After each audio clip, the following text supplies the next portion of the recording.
Yo, May 16th, and before we begin, I have a correction to make from one of the videos that I posted yesterday, and that's in regards to a meme that I showed with the honeypot billboard, and that's this right here. So you can see the billboard in the background with Q, doyouknowq.com on it.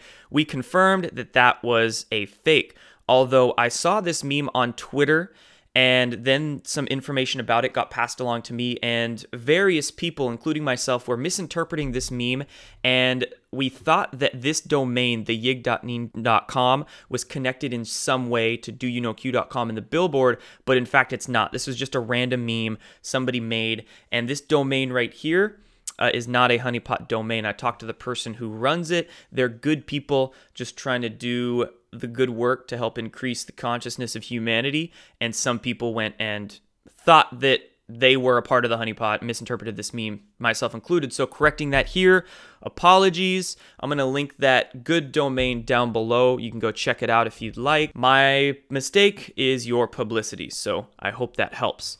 Now moving on to talking about Q's recent posts. So we're going to start right here on May 14th. This is really the very, very early morning of May 15th. And Q says, find the two NYPD detectives 187 murdered in mid-2017. Did they view the insurance file? This is not a game. So after Q posted this, some Anons on the Chans went and did some digging, and they connected it to Officer Familia. That's her name. This is her right here. She was murdered in mid-2017. Now, then what happened? Probably 10, 11, 12 hours after Q posted this, and after the Anons found out who Q was referring to, Trump got on stage and invited the family and partner of the fallen NYPD detective and recognized them for their sacrifice.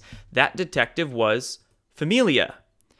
If this isn't a confirmation, I don't really know what is. Again, all for a LARP. We're getting pretty much direct communications, direct confirmations almost every single day now. We had the flag fire truck one.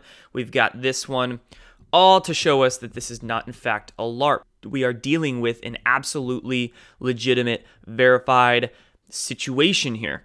A couple more posts.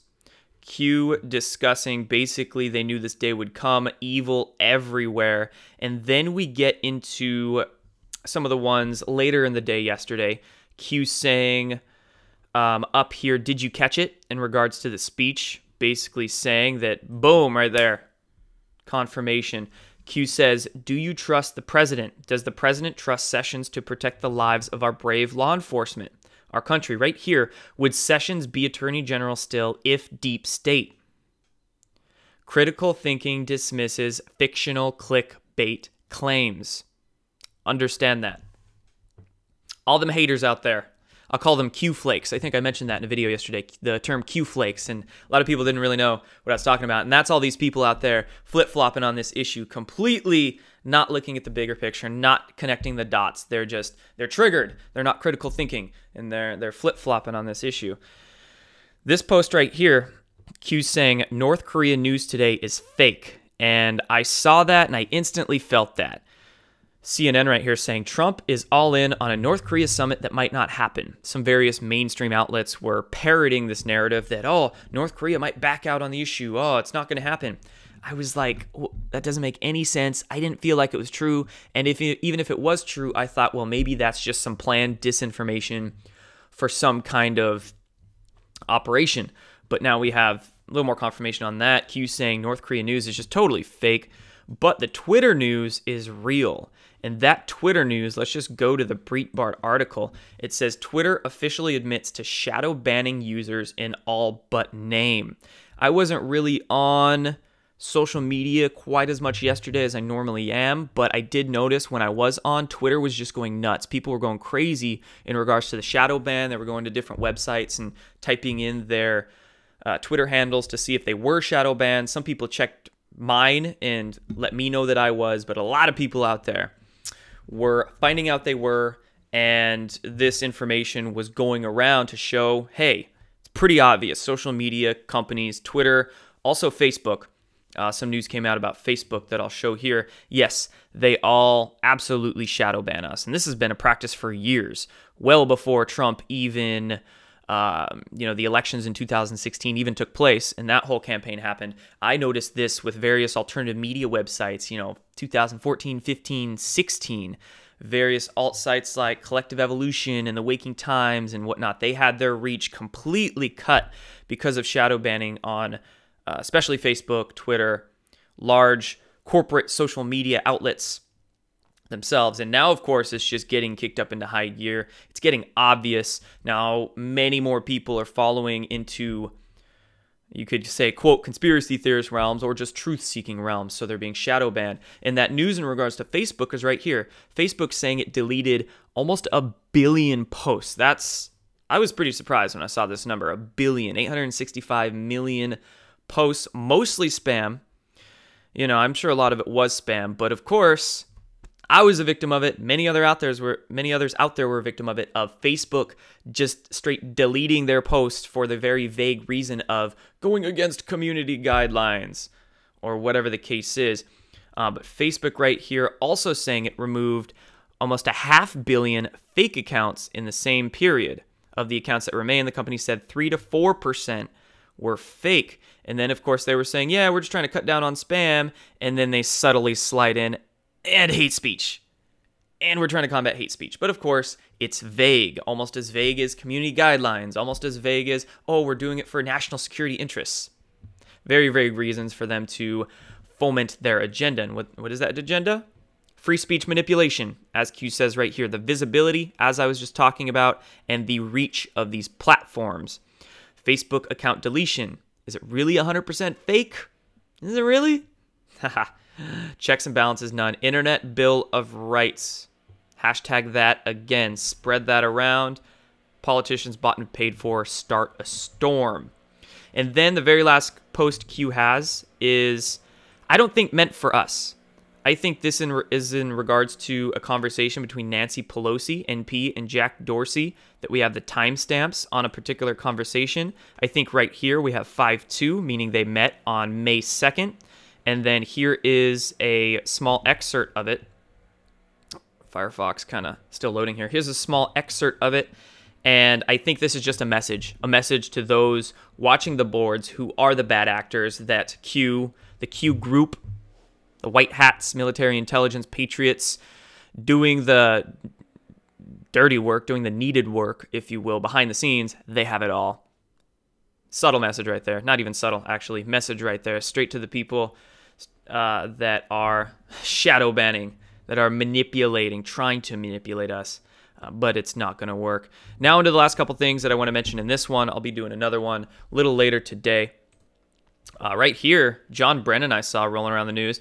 Joe DeGenova, if I have his last name right, former CIA chief John Brennan was leading the counterintelligence operation against Trump. The Gateway Pundit is reporting on here, and former U.S. Attorney Joe DeGenova went on to Laura Ingraham's show on Fox News Tuesday night to discuss the latest developments, and he told them that the CIA John Brennan was head of the group who were creating the fake counterintelligence investigation on Donald Trump. And you can see John Brennan right here trying to cover his ass on Twitter in regards to the Palestinian-Israel issue, which I will talk about in the next video, and basically saying John Brennan, complete bad actor. And not only that, but two former colleagues of John Brennan came out and say that, well, they're contradicting his claim that the unverified Steele dossier was not part of the U.S. intelligence community assessment on Russian interference in 2016. So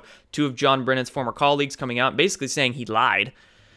So we have multiple angles, multiple pieces of information coming out from multiple angles about John Brennan being a complete liar, complete deep state asset, who should probably be in Guantanamo Bay right now. Last couple things I want to share. I saw this on Zero Hedge and it surprised me. I just want to pass it along. Meet Tesla's new bondholder, billionaire George Soros. So in the first 3 months of this year, George Soros' investment firm invested tens of millions of dollars in Tesla bonds. And Tesla stock has been taking some heat in recent months. Looks like George Soros stepping in to help him out. And I mean, a lot of people are on the Tesla train, the company Tesla train, let me specify. nothing. I'm on the Nikola Tesla train, and that's what I want to note of right here is that I've never been a big fan of Tesla because you're really going to call your company Tesla and not actually use any kind of 0 point free energy, radiant energy technologies in your company. I mean, it's like a total smokescreen there. And I've just never had, I don't know, I've never got a good feeling of Elon Musk. And now this is confirming that a little more so, that Elon Musk might be running in bad circles, making bad decisions, because now George Soros is buying a bunch of his stock. I'm just curious as to the connections between the two. Because I don't want to be connected to George Soros in any way, shape, or form.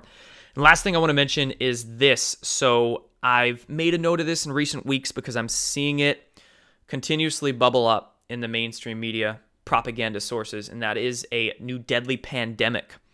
And I saw this article on Science Alert, which is a mainstream kind of science BS outlet. They're saying the next deadly pandemic could be unlike any threats we know, say experts. And they're just continuously trying to imprint that on the collective consciousness that, oh, there's going to be another superbug. Oh, we're all going to die with some virus, or a lot of people are going to die. Oh my gosh, and we're not going to be able to combat it. And antibiotics or antivirals aren't going to be able to do anything. And just all this stuff to really strike that fear chord in people. And classic problem, reaction, solution right here. They create the problem, which is a disease, Zika, Ebola. You can point to a handful of different diseases in the mid-2000s that were, in my opinion, likely bioengineered. And right here, they're already creating the problem. Oh, this new superbug, you know, they're letting us know about it. And then boom, something goes and gets released. Oh, there's this brand new disease that's so disgusting, so terrible. And then what's the reaction? Us needing some help. They bring the help. The solution would be some kind of vaccine, some kind of drug that everybody needs to take or go get. And who knows what's going to be in that vaccine or that drug. So just want to clarify this. I don't think that's going to happen. Just want to say we've got awesome remedies out there that can definitely help diseases. I mean, I've been meaning to do a follow-up video on MMS.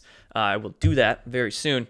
But there's plenty of things out there that could just wipe out these viruses. Definite ways you can heal yourself with. So there's nothing to fear, guys.